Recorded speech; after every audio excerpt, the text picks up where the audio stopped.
The king will reply, I tell you the truth. Whatever you did for one of the least of these brothers of mine, you did for me. Matthew 25:40.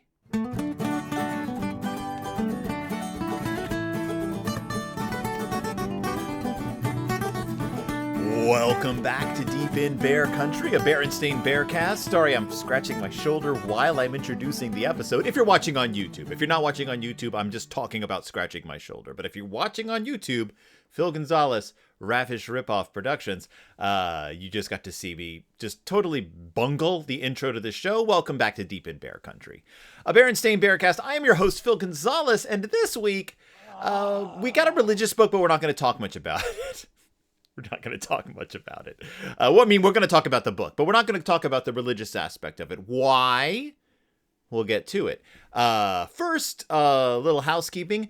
The other day, Alana and I started looking at my list of upcoming books. Like, what's left on the bear? Like, we are into the 2017s, 2016, 2017s. That's recent Bear Country, like, history. That's recent Berenstain Bear publications. And so Alana asked me, how many books do you have left? Like, you're zeroing in. First, she said, how many books does Mike publish in a year? Like 12? And I was like, well, actually, it's less than that, like 8 to 10, maybe, depending on the year and what you consider a book. Like, are we talking just Berenstain Bear narrative books? Are we talking the activity books, sticker books? Are we talking reprints? He's got a lot on his plate, but he's not necessarily expanding the world of Berenstain Bears with every publication. Sometimes he's just reprinting stuff, and he's got a lot to work on. And so she said, well, it seems to me that you should be catching up relatively soon. If he publishes 8 books in a year, you cover those books in 2 months, and there's 12 months in a year. It looks like you could be getting close to acting in concert with the books as they come out, to which I said, oh my God, you're probably right. So she said, well, what are some of the books that you've got that you've skipped, maybe books that you haven't been looking at? And so we found a couple of books that we looked at, and this is a long way of me saying we're working on a little project that we will be talking about in coming weeks. It's sort of an ongoing thing, an ongoing concern in the world of the Berenstain Bears, but that Alana's helping me out with, and she will be participating with, and we'll be looking at. I don't know why I'm telling you this, just, I guess, mark your calendars. There's a lot of excitement coming in the world of Berenstain Bears. Also, I'm wearing my headphones right now. Don't need to be. Don't know why I have them on. I'm probably talking a lot more loud than I need to be talking because I have my headphones on. I had them on because I was listening to something while I worked, and now I'm recording an episode. Hold on. I'm going to take them off. I'm no longer wearing them. Oh, I know why I was wearing them. It's because my hair looks terrible. And when I'm wearing my headphones, I can usually cheat around the hair and pretend that, like, oh, any stray hairs you see sticking out, well, that's just because I'm wearing headphones. But clearly that's not the case. I've got a lot of flyaway hairs. I got a haircut recently, and so my hair is a nightmare always. I usually, like, say my hair is a nightmare because I didn't get a haircut, and then I'm shifting into my hair is a nightmare because I did get a haircut, and I can't do a thing with it. So this week's book, what are we even talking about? And why are we talking about it? And who am I? I'm Phil Gonzalez. I do a show about the Berenstain Bears. This is my Dumb Bear show. This week's book is from 2017. It is an I Can Read book, a Zonderkids book, a level 1 reader book. But it's also credited to Stan and Jan Berenstain with Mike Berenstain, which got my intrigue piqued. I was like, oh, that this sounds like we might be in for a rewrite. If my hunch is correct. So this week's book has the most awkward title I've ever encountered in a Berenstain Bears book. And another indication that this might be a retread of a story you've already covered. And this week's book is Zonderkids I Can Read, Level 1 Reader, The Berenstain Bears Brother Bear, and The Kind Cub by Stan and Jan Berenstain with Mike Berenstain. A Living Light's a faith story.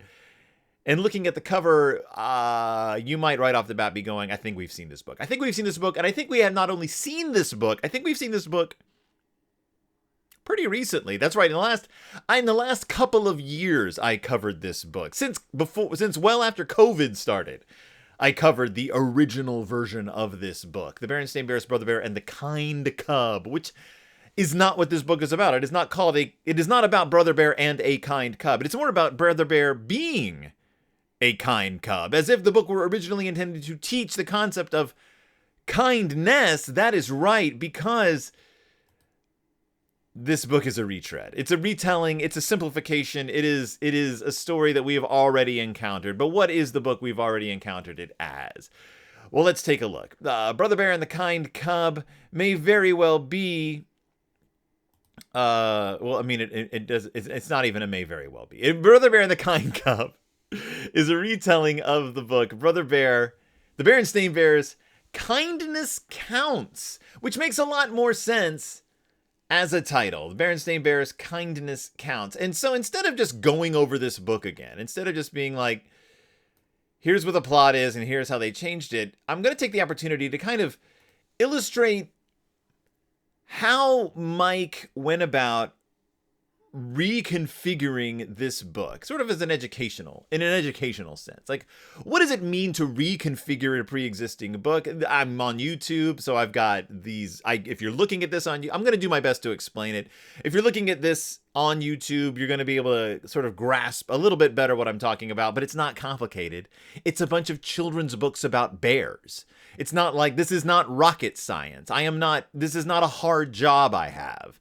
I'm talking to you about bear books, about children's bear books. The Berenstain Bears Kindness Counts, a book I covered a couple of years ago. Let me just take a look at so this was a book that was published in 2010, credited to Jan and Mike Berenstain. So it's curious that the new version of it, the Brother Bear and the Kind Cub, is credited to Stan and Jan Berenstain with Mike Berenstain, because as far as I can tell, as originally credited, Stan didn't have anything to do with this book. So I don't know why they're crediting him.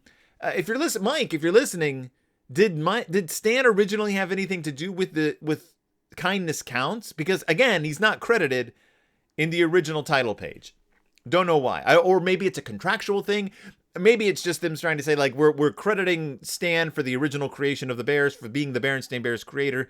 I don't know. All I know is that the new version, the I Can Read version of this, credits Stan with work that he may or may not have had any hand in. Now, just for a brief overview, the original story of Kindness Counts was about Brother Bear and his obsession with model airplanes, and how he encounters a young cub at the park who he takes under his, no pun intended, wing, to sort of show the ropes of model airplanery, and how then Brother Bear gets taken under the wing of a rocket club, learns rocketry, and I don't know, maybe it's like pay it forward, like you show someone kindness and kindness will be heaped upon you, or maybe it's you show someone kindness and then they can, well, it's sort of backwards, because paying it forward is like if you show someone kindness and they will take that kindness and pay it forward. This is kind of pay it backwards, because Brother Bear has shown kindness and he has kindness shown to him in return, which is not what paying it forward is about. It's what's the opposite of paying? Being paid backwards, backwards paying backity back. I don't know. It's not what the story is about at all. I was totally wrong. What I want to talk to you about now, though, as we go through this, I want to show you what it takes to take an original story and chop it down for an I Can Read book. Because I Can Read book isn't just about shortening a story. In this case, it's not shortening the story at all. What it's about is making the vocabulary conform to the needs of the level 1 reader. So you've got to simplify the stories. I don't know. I assume, I mean, I covered the I Can Read It All by Myself book that sort of talks about the origins of these stories. And they were very, the rules were loosey-goosey. I am going to assume that in the I Can Read world nowadays, there's far more rules that they have to follow. You can't use this word. You have to use this word. No compound words, no apostrophes. We're going for simplification here. We're going for ease of telling. But we also need to keep a story that makes sense along with the pictures we're showing. So I'm going to show you how they did that. We're going to walk through it a little bit using kindness counts and Brother Bear and the Kind Cub. Now, if you remember, kindness count starts off with a little narrative. Brother Bear was a bear of many interests. He enjoyed sports such as baseball, soccer, football, and basketball. He liked to draw and paint, and he was interested in science. He had hobbies like collecting stamps and baseball cards, and he enjoyed fishing and playing video games. But the thing he enjoyed most of all was building model airplanes. So that's the opening salvo in Brother Bear and the Kind Cub. We get a really or Brother Bear and Kindness Counts. We get a really nice overview of Brother Bear as a fully rounded cub, and the illustration is dynamite. I love this is classic Berenstain Bears layout. It's a 2-page spread. Starting in the upper left-hand corner, we have Brother Bear in his sports dreams. He has baseball, soccer, football, basketball, but we have this sort of Yellow Brick Road swoop that covers both of the pages. Starts off in the upper left-hand corner, swoops down, goes into the upper right-hand corner of the first page, carries over into the second page, and becomes a spiral towards the center. And along this Yellow Brick Road-esque spiral, we have his sports dreams. We have Brother Bear sketching a squirrel. We have him painting a Van Gogh-esque portrait of sunflowers, wearing full artist garb. And then it goes into his scientific interests. We have him on a telescope. We have him on a microscope. We have him doing something in a Bunsen burner, something stinky on a Bunsen burner, all the way down into his interests as a philatelist. We see stamps that apparently he has collected. We see baseball cards that he has collected, swooping up into his interests in fishery, and then finally ending on him as a video game aficionado. We see a well-rounded cub, and we see a well-rounded cub and an active illustration. We've covered this in the past. Stan and Jan were probably in their heyday the masters of guiding your eye as using the illustration on the page as a storytelling technique in and of itself. They weren't just using the illustration to show you what the words are saying. They used the illustration to guide the reader's eye and take it on a trip of its own. And this book from 2010, and I know that in the past I've gone on record as saying I don't believe that the early 2000s were the strongest time Berenstain Bears illustration wise. But let's remember that that Kindness Counts was a religious book to begin with, and that while the mainline Berenstain Bears books I felt fell off a lot, just layout-wise, drafting-wise, illustration-wise, where they were really shining was in the Zonderkids books, in the religious books. And Mike has talked about that too. Just sort of the way their duties were being divided up at the time. So we have very strong layout here. We have very strong illustration, very strong pictures, and a very good representation. You could lift this image, get rid of the dialogue altogether. Oh, and then in the bottom left-hand corner, or not even left, in the bottom of the first page, in the foreground over all this. So this swoop is taking place in the background. In the foreground of the image, we have Brother Bear at his drafting table, at his crafting table, assembling model airplanes. And these are massive airplanes. These are full-size model airplanes. So what we have here is we have the background swoop with all of Brother's interests, showing him to be a complex cub. And in the foreground, we have the current plot, his main interest, the, shall I say it, foregrounded interest of Brother Bear as a cub who enjoys putting together model airplanes. All of that's fascinating. You could remove Brother Bear fashioning his model airplanes, and instead simply have the swoop, right? Remove the dialogue, remove the narrative, remove Brother Bear with his model airplanes. Take that swoop itself, the Yellow Brick Road swoop, with all of Brother Bear's interests, put that on the wall, and you have a great illustration of Brother Bear as a person. You could foreground just a picture of Brother Bear, and you know who he is as a cub. It's great. It's a wonderful telling of the character. Like I would go for a 2-page spread for each character that's done just like this. In some other system, let's do all the Bear family with all of their various interests, and then foreground their main interest, perhaps. And you have great character sheets. Boom, right there. Perhaps, I'm sure they've used this again on their website or on the blog to illustrate Brother Bear. It's a fascinating picture. It's also great if you've read all these books, as I have, as sort of like to place in time where Brother Bear is. We know that the bears don't actually age, but they do. We know that's a lie. The official Berenstain Bears statement is that these bears are stuck in time. We know that's not true. We know that Honey has been aging. We know that Brother is older than he was when he first started, obviously. We know Sister is older than she was when she was introduced as an infant, obviously. But other elements of the characters that indicate how much they've aged are things like Mama Bear having had her quilting business now for several years. Like, we know that she's an established business bear with her quilts. Like, that's stated several times throughout this. So that is indicative of the passage of time. So we know that Mama Bear is older than she was when she started out. And one more indication of the passage of time is the fact that Brother Bear, when he first started out, he was building little balsa wood planes. That was his interest. He's always had an interest in airplanes, model airplanes. These were small, decorative items, things that he would hang up above his bed. When he was asking for presents for his birthday, he would get loaded with balsa wood to make little gliders, to fashion these small glider planes. What we see him working with now is something beyond the balsa. He has stepped up his game. He is now working with fully structured model planes he's at a drafting table. He's using looks like more intricate design. He is using sturdier supplies. He is an older cub. He is a cub who is capable of working with more complicated materials. And as we can see from the cover of the book, Brother Bear and the Kind Cub, Brother has taken under his arm a cub who is holding a model airplane that looks a lot like what Brother Bear used to use.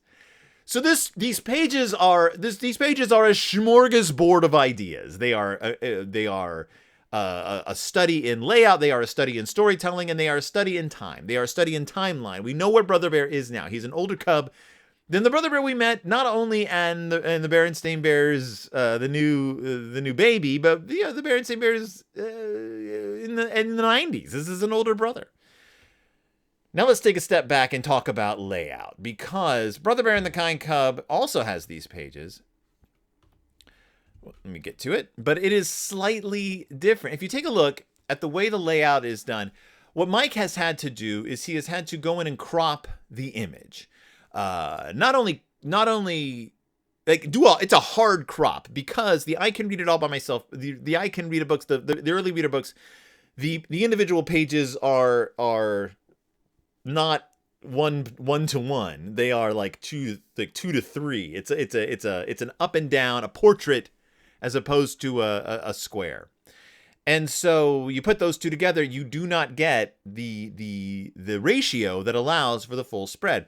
So Mike's done a hard crop on this 2-page spread. And strangely, it works simply because where that crop falls is right where it cuts out a few, like, it's a hard line. It cuts out all of Brother Bear's scientific interests and his stamp collecting. Like, those just get cropped right out if you draw a hard line, which makes the narrative a little easier. So instead of the litany of Brother Bear's interests, we get Brother Bear liked to play sports. He liked to draw. He liked to fish and play games. But the thing he liked to do most was build model airplanes. That's it. So we've simplified the story. We've cut out his philately. We've cut out his scientific pursuits.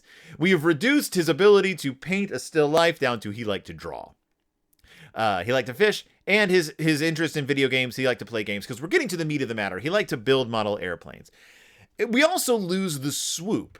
We lose the 2-page, the Yellow Brick Road swoop is interrupted. It's cut off. So now it goes off the page. Something's happening. Comes back on in the lower right-hand corner with baseball cards, which don't get mentioned, and Brother Bear fishing and Brother Bear playing video games. This is not a redraw either. This is the original art. They loaded it into a layout. They clicked crop. They moved that border over until it was right there. Like, okay, we are at the right ratio for the pages. And click apply, and the image is now cropped. Take that. They probably didn't have to do. They didn't have to do this, but they took the paintbrush, clicked on white, and just whited out all all the narration, went into InDesign, plunked in the new words, and there it is. I assume Mike did the simplification of the writing. I don't know if that's his job. I assume he did, because he probably had final say in what these new words were. They're clunky. Again, this is a book on how to read, not a book on how to tell a story. So what's interesting, though, is when we get to our next page, because this is an example of how you have to do internal cropping. So if you remember in the story, Brother used to build models with Papa when he was really young. They made little plastic models. Then they were flying models made out of lightweight wood and paper. And then Brother started building the models all by himself. And he goes to the park with his bigger and bigger models that could fly farther, longer, and higher to test them out. So we've got another nice 2-page spread, and it works as a 2-page spread. It's drawn as a 2-page spread. The first page shows this sort of little balsa, little wooden window that's divided into things. It's nice. It's thematic. In one window, we have Brother Bear and Papa working on a plastic plane together. In the next window, we have Papa helping Brother build the wings of a plane. And then finally, we have Brother holding a plane up over his head as Papa looks on admiringly. And then the next page is Brother flying the plane by himself. Well, Sister's looking on, but he is sending, he's now an independent bear. Now, the background of that image is beautiful clouds and sky, and so you see some bear country, bear town houses in the background, and the windows with the flashbacks to Brother learning how to build these planes is set over the sky. So it's actually a 2-page spread that's divided into two, the 2 pages sort of operate on their own, but the background of the first page where the windows are is still the backdrop. The backdrop is still part of the backdrop of Brother Bear in the park. So it's sort of an inset that functions as its own page. Hard to explain. I think you grasp what I'm saying, though. 2 pages, but it's still a 1-page spread. Now, unfortunately, for Mike, you couldn't just do a hard crop, because you'd either have to crop out most of the airplane that Brother has built, that is kind of the climax of this whole image, or you'd have to crop out Papa Bear helping Brother Bear. You'd have to lose almost all of Papa Bear. So what Mike had to do is go in, and I assume it was Mike who did this. He had to go in, and he had to crop the pages individually. So in order to maintain most of the integrity of the images, 2 hard crops on these pages, which means that unfortunately we now have to choose to lose the connective tissue. They no longer function as a single image. There's a large cumulus cloud in the background that sort of bridges the 2 images. It is now chopped, cropped, smashed back together into what is essentially 2 different clouds. It doesn't make any visual sense anymore. And I get it, little kids who are learning how to read with these books will not care, and no one will really notice unless you really think about it. Why did they not draw Papa Bear's hand completely? It's there, it's subtle, it works, but it's also sad because we've lost the flow of the pages again. Doesn't matter quite so much as it did in the last layout, but it's noticeable. So we also go from a very descriptive, he kept building bigger and better models that could fly longer, farther, and higher. On trips to the park with Sister Bear, he always took along his latest model for flight trials. It was a thrill to wind its propeller for the first time, let it go, and watch it fly across the park. That has been reduced to, and it was fun to watch them fly. That's it. We've reduced all that narration to one little sentence. It was fun to watch them fly. So you get the point across. It still gets the point across. Again, this book is now, we're learning how to read, but this is how it works. And this is how it works throughout this book. Brother Bear is in the park. He meets a little cub who is the little brother of one of Sister's friends. And the little cub is interested in Brother's airplanes. And he sees that the little cub is holding a model that's just like one of the plastic models he used to fly. And so Brother's intrigued by this little cub named Billy. Billy wants to see Brother's newest plane fly. And he not only wants to see Brother's newest plane fly, he wants to help fly it. Now, Brother, if we remember, has worked on the very diligently on these model planes. But he also, and he doesn't want any harm to come to this plane, but he also remembers that Papa used to help him out. So he wants to take this little cub under his wing. He wants to help this cub learn in the same way that he learned by letting him help. And so he's like, fine, help me hold it. And Billy's like, great. Or in the new version, okay, you may help, says Brother. Of course, Billy helps out and the plane crashes, which is what happens sometimes. Now, here is where we have to get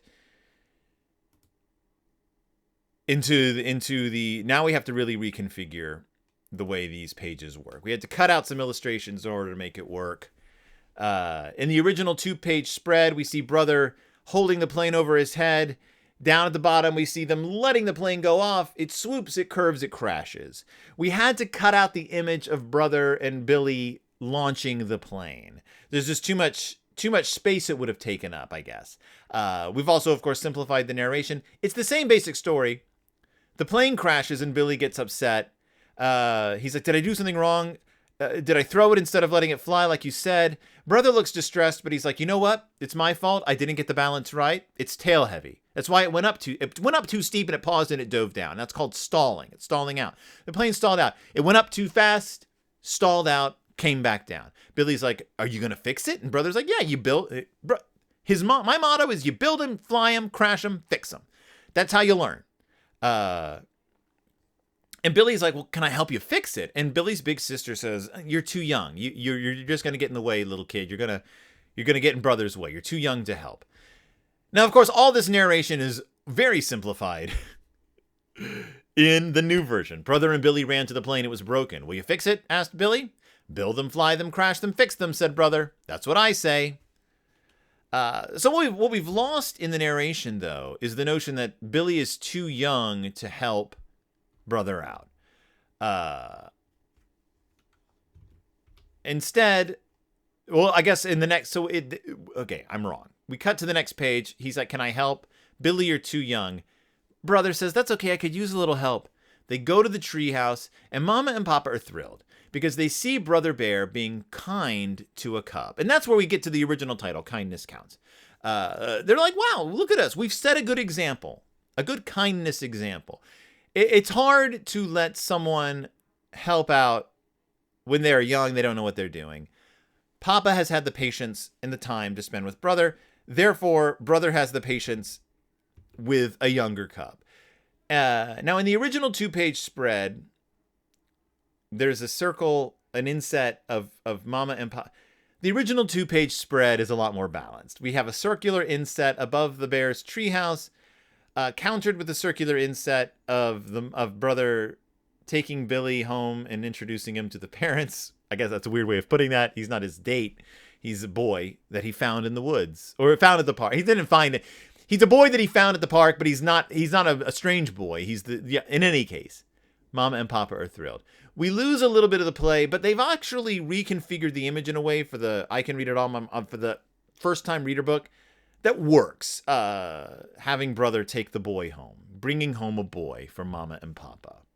The question is, though, does this picture of Mama and Papa show up on the next page? No, it does not. But kindness still counts. But we've also had to reconfigure, we've had to rework quite a bit. This is where we get the biblical thing. Bible says, be kind. Fine. We don't care about that. What we care about is a kind person. So, okay, Papa says in the Bible, a kind person benefits. Blessed are the merciful, for they will be shown mercy.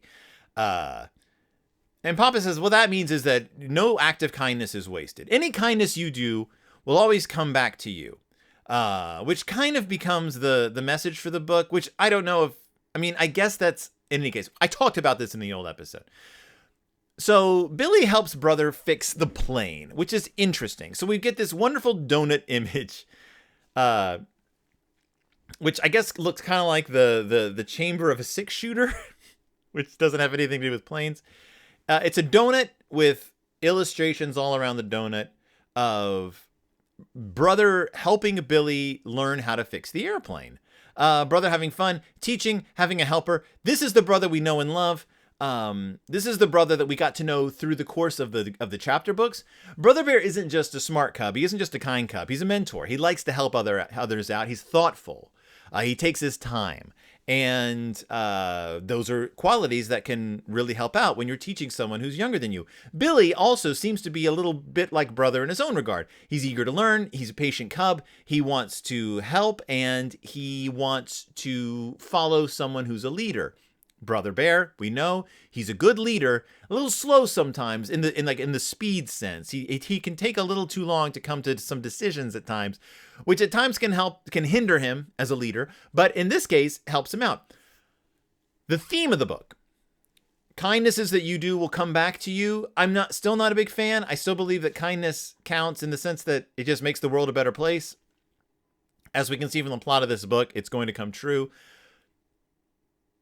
But it's a circle. It's circular. So we have this donut of images of Brother helping out the cub. Unfortunately, the donut is what we have to lose in order to crop the pages for the new version. So instead of a donut, we have an arc. We have a short arc that doesn't show the complete telling of Brother and the cub and Billy fixing the plane. It's more illusory. It's more like, in the future, perhaps we will finish building this plane.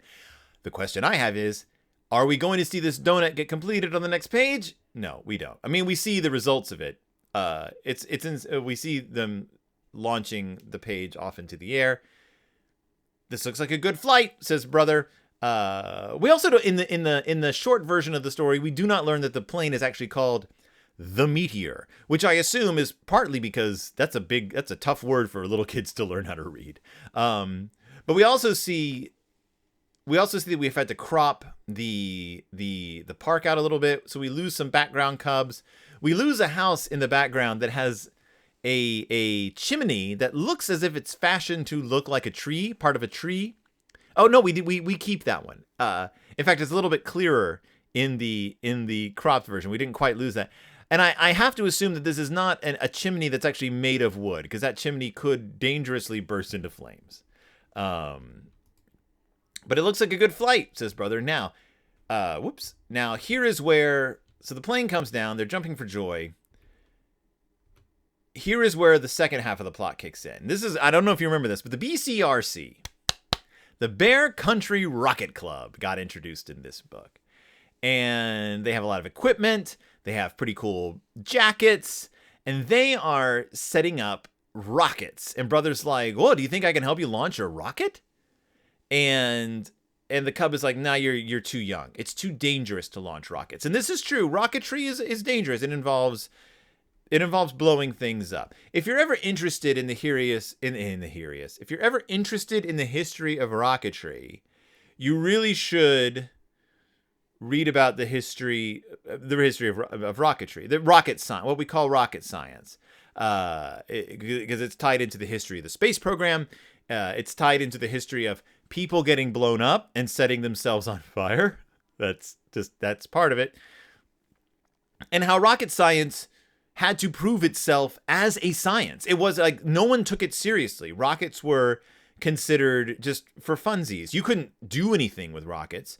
You couldn't send someone up on a rocket. That's insanity. They would blow up. They would catch fire. They would explode, and people did catch fire and explode. In fact, the history that's the history of rocketry. It's the history of exploration versus military. It's fascinating.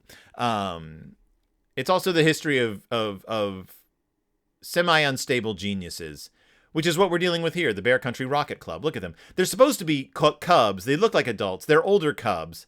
But they say, no, brother, nah, you can't help us out. You're too young. Brother gets sad and he walks away. But we find out that one of the cubs in the Bear Country Rocket Club is actually Billy's cousin. Billy goes and talks to this boy and is like, oh, my cousin Billy says that you're pretty cool. You helped him figure out how to fly. Yeah, that was cool. That was cool of you to do. We'll let you help out. We'll help you, let you blow some stuff up. Sure, join us here. Now we have another donut in the original layout. A donut of Brother learning how to build rockets. But the donut is not in the shorter version. Instead, what they do is they actually reconfigure it so it's no longer a donut. They take 3 of the images out of the donut, put them together into some kind of like little symbolic. It works. They've restructured. Mike went in and restructured the page so it actually works. No longer a two-page spread with donut. It is now a 2-page spread of circles, of bubbles, if you will. Rocket bubbles, perhaps. It works, is what I actually think that the first-time reader layout might work a little bit better than the original layout. I actually like it. Not so reliant on the donut anymore. Reliant on the bubbles. Donut versus bubbles. That's where we are. Brother Bear learns how to build the rocket, and boom, it goes off. Rocket shot up, leaving a trail of smoke. Did Brother get to push the button himself? Yes, he did. Heck yes. Whoosh, the rocket shot up, leaving a trail of smoke. There was a loud whoosh. The rocket shot up into the sky. 2 different ways of saying the same thing. This is probably the least changed of the 2 spreads, if you look at them. The only thing we lose, we had to crop out the Cubs down below watching the rocket launch. Otherwise, pretty same spread, pretty similar narration, pretty easy job for Mike to do the cropping on. High above the park, the yellow parachute opens, the rocket drifts back to Earth, but it gets all twisted. It's all twisted and blown up. Are you going to fix it, says Brother? Well, sure, says the older Cub. You build them, you fly them, you crash them, and fix them. That's our motto. Could I help you out, says Brother? Sure, why not? He gets slapped on the back by the older Cub.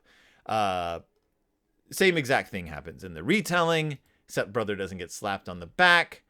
In the end of the day, Brother Bear had shown, because Brother had shown a little kindness to someone younger than himself, he became the youngest member ever of the Bear Country Rocket Club, and was he ever proud? Does this happen in the short version? Because Brother was kind to someone younger than himself, he became the youngest Cub in the Bear Country Rocket Club, and he was proud. Yes, it does. Brother gets a Bear Country Rocket Club shirt himself. I hate to say it. I think the Bear Country Rocket Club shirt may have been designed by Tic Tac Tom. Same color, same lettering. Bear Country Rocket Club. I think I might have to create my own Bear Country Rocket Club shirt and maybe my own Bear Country Rocket Club hat, because this is pretty dope. It's a V-neck T-shirt that goes on over your polo. That is the Berenstain Bears, Brother Bear, and the Kind Cub. Didn't really have a whole lot. I didn't have anything to say about it. I didn't have anything new to say about it. I disagree kind of with the theme, which is that you do kind things because kindness will be returned on you. Because it doesn't always work that way.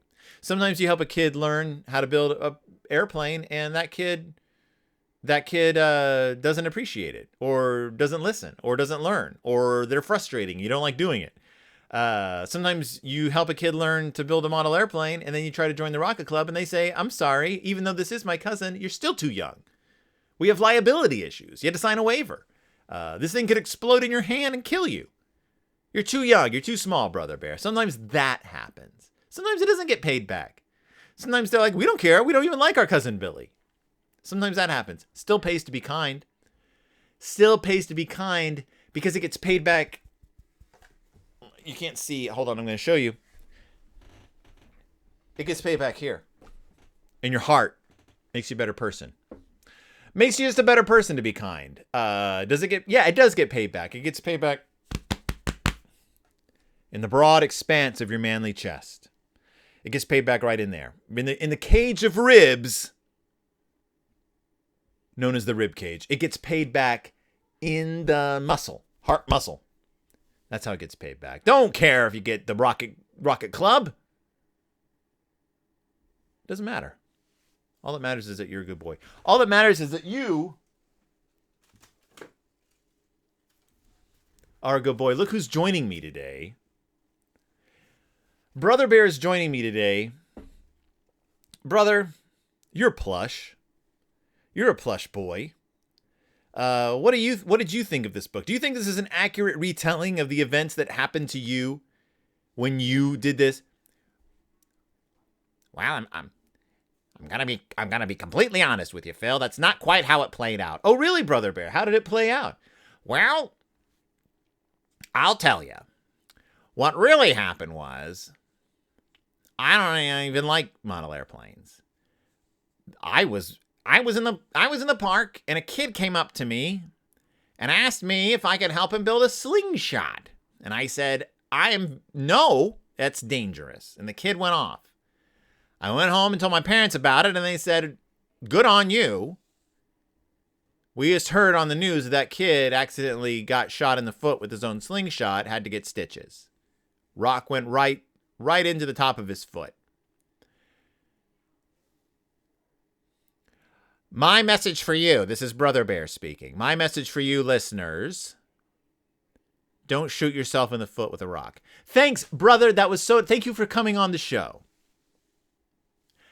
For those of you listening and not watching this at home who couldn't see, that was actually me doing both voices. Thank you so much for joining me. Thank you so much for listening. Thank you so much for watching. If you're watching. Remember, go to YouTube and watch this mess. Watch me do it. I have 2 other shows. I have Pizza Toast. We are covering the Twilight series, as you can see behind me. We are on the Twilight books and movies. We're going to be covering Breaking Dawn coming up pretty soon. This weekend, I think Eclipse drops. So listen to that if you like the Twilight stories. We also, it's Del Toro time. We've been covering a bunch of spooky stories. Listen to that one. We got some ghosts if you like ghosts. I don't know. Do you like ghosts? Sure you do. Everybody likes ghosts. Listen to those stories. Otherwise, Alana and I are going to keep plugging away on our Berenstain Bears mini project. You'll be hearing about that soon. And I will be here stewing in my own misfortune. My name is Phil. Thank you so much for joining me. And I'll see you all next time, deep in Bear Country.